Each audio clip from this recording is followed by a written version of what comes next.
a second bird was perched on the mudflats.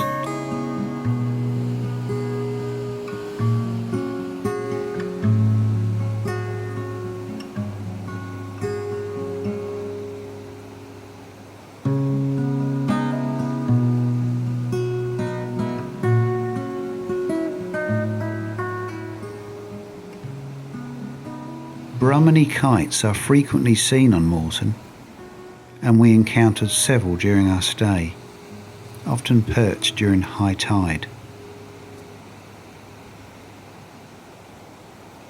Somewhat regal in appearance, their chestnut mantle is unique amongst Australian raptors.